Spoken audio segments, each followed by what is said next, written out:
What's up, VC? I haven't made a video in a really long time, and this is it's kind of weird how I've seen like a lot of people's channels, and they kind of say the same thing, and I was like, oh, I'm not gonna do that at all. I'm gonna crank this out, but I think I completely understand, I guess, how hard it is to like regularly make videos.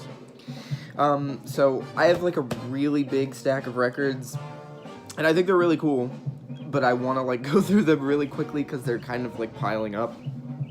And there are some that I'm leaving out that I already put on the shelf, and I don't feel like going through my Discogs list and seeing, because if it wasn't cool enough to show, then I probably wouldn't have put it on the shelf.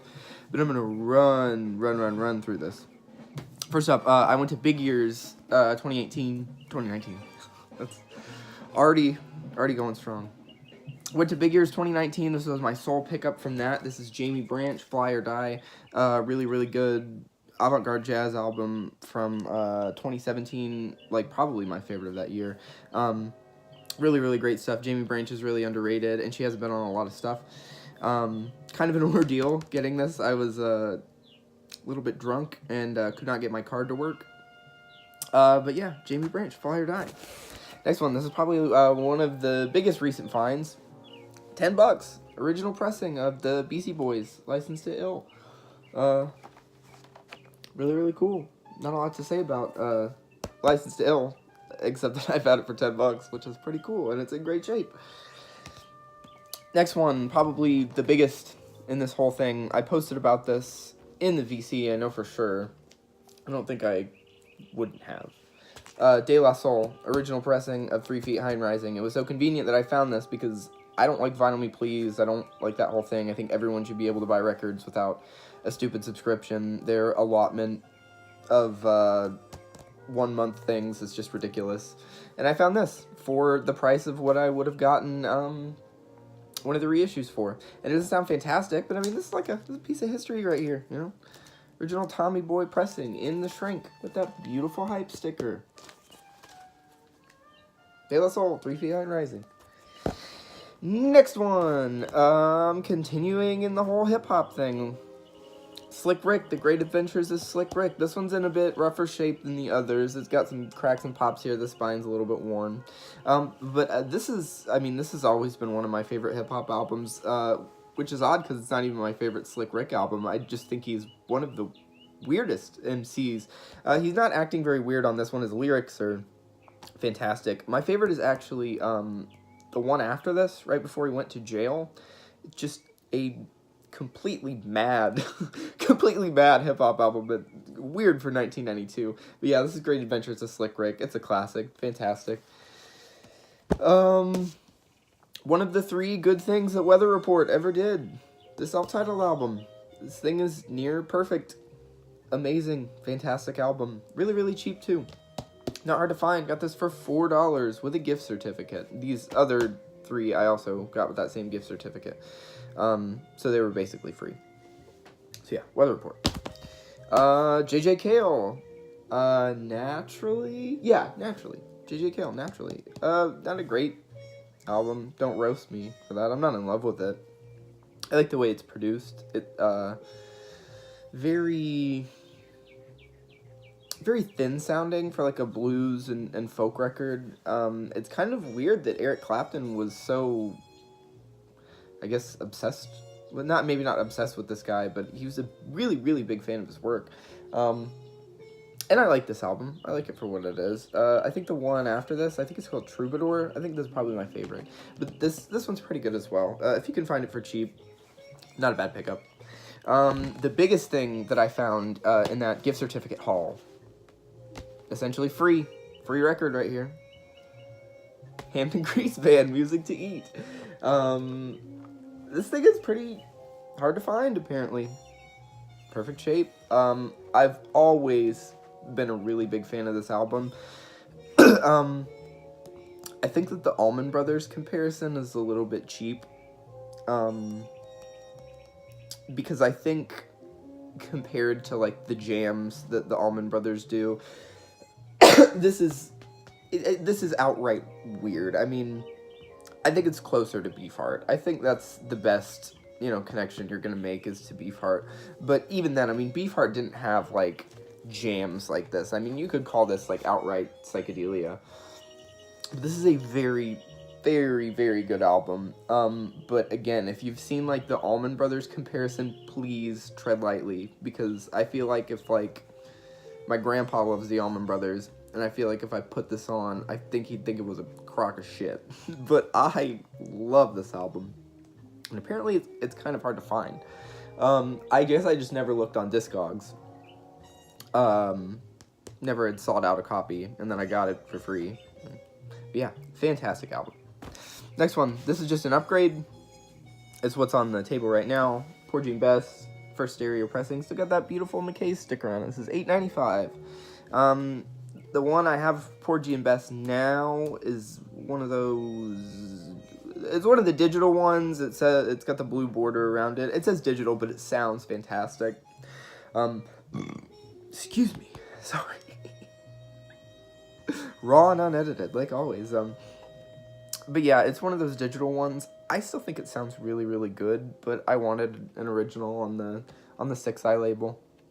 So I picked this up. I think $8.95 is a really good price for it, and this was in fantastic shape. Next one, this is a cheapo, but a great, I mean, it's a good one. Jacques Brel is alive. If you go away, Jacques Brel is alive and singing in Paris. I really like this, like, chanson, French pop stuff, and I don't see Jacques Brel a lot. I know this is not, like, one of his great ones, and this is, like, a U.S. pressing, but the artwork is really cool, and I mean, the music is fantastic. You can get this thing for super cheap. Got this at McKay's for 59 cents, I think. So yeah, Jacques Brel, If You Go Away. Another upgrade for the sleeve. The record's in rough shape, but the copy I have of this that's on the shelf, the record's great, but the cover is terrible. This is $2, Little Feat, Sailing Shoes. Yeah, I mean, people should know this album, country rock classic, Lowell George, Little Feat, like one of the worst album covers of all time. I hate this album cover so much. It's actually what, kept me from listening to this album for the longest time. But yeah, Little Feat, Sailing Shoes, upgrade copy, $2. This is actually not mine. It was from a similar trip. I brought my special lady friend to McKay's. She left with this wonderful copy of Turnstile, Nonstop Feelin'. Some, like, recent hardcore. I know a lot of people at the VC probably might not follow stuff like that. I personally am a really big fan of hardcore. Not the biggest Turnstile fan. I think they kind of sound like Rage Against the Machine, as especially this album. But it's good. It's really good for what it is. It's a good gateway into, like, recent hardcore stuff like Code Orange, Knocked Loose. Oh God, I'm blanking. There's lots of good recent hardcore out. So if you're if you're someone who loves, like, Bad Brains and Minor Threat and Angry Samoans, all that old stuff, then stuff like this is worth checking out. Even if it's a little bit more cleanly produced. But yeah, Turnstile, Nonstop Feelin'. Next up, I was so happy to find this. These next two records have been on my want list probably since I started collecting records. And the thing is, these are, like, cheap as hell albums. I've just never found them. And they've sat on my Discogs want list, so I've never wanted to... They're always so cheap, and they're never with something that I can bundle. But this, for $2.95, Strangers in the Night. This is not in, like, my typical wheelhouse, for sure, if you've, like, seen any of my other videos. But I have loved this album since, like, middle school.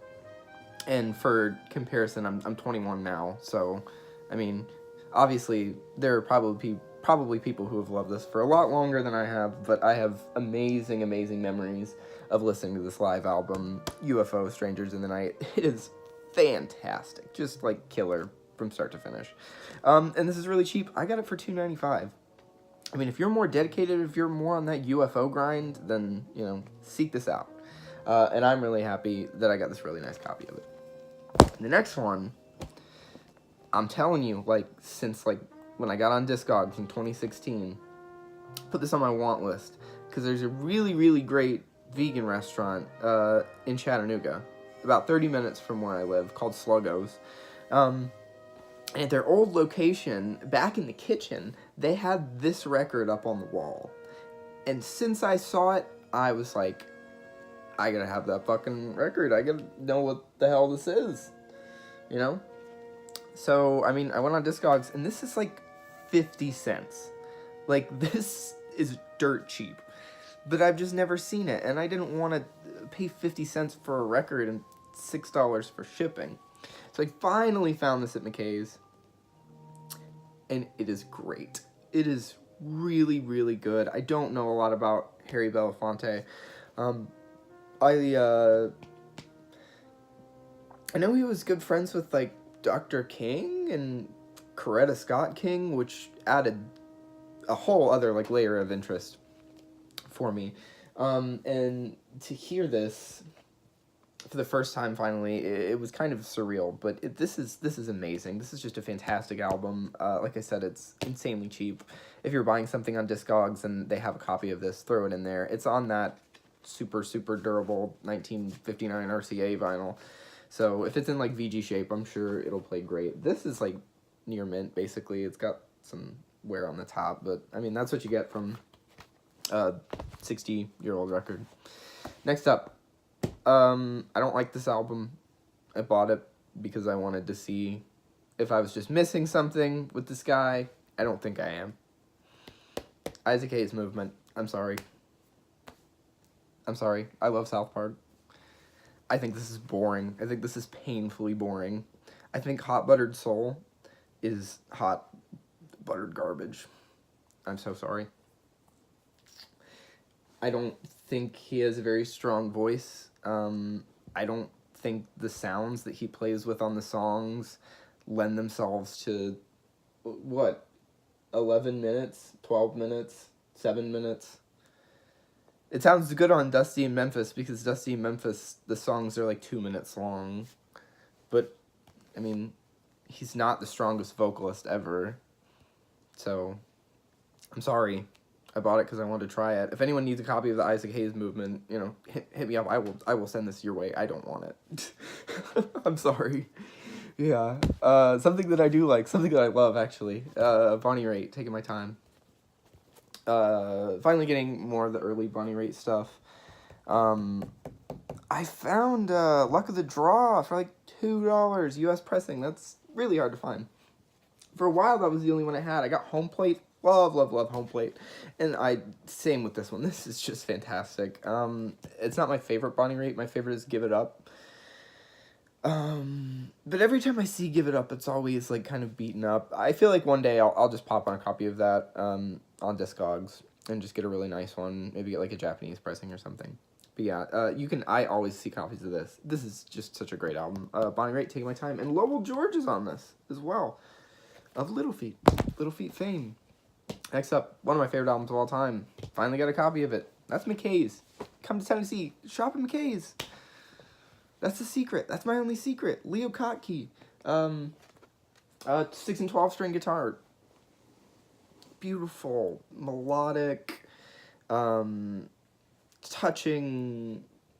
Kind of religious almost, which is weird because there's no vocals. But, I mean, this is an experience. And the liner notes are hilarious as well. They're not actually that funny. But this is like one of the best records I've ever heard in my life. It's great. Leo Kottke, 6 and 12 string guitar. And finally, last one, Ahmad Jamal. All of You. Not one of the best Ahmad Jamal albums, but a really good one. If you're looking for something on Argo that's really good by Ahmad Jamal, I would suggest Poinciana or Extensions. That's the one. That's the big one. That's the best Ahmad Jamal album. Extensions, by far. But this one, really, really good too. Ahmad Jamal, All of You. And that is it. That's it. Finally got this imposing stack of records out of the way. Glad I could do it. I hope no one hates me because I don't like Isaac Hayes. And thank you, VC. Have a good day.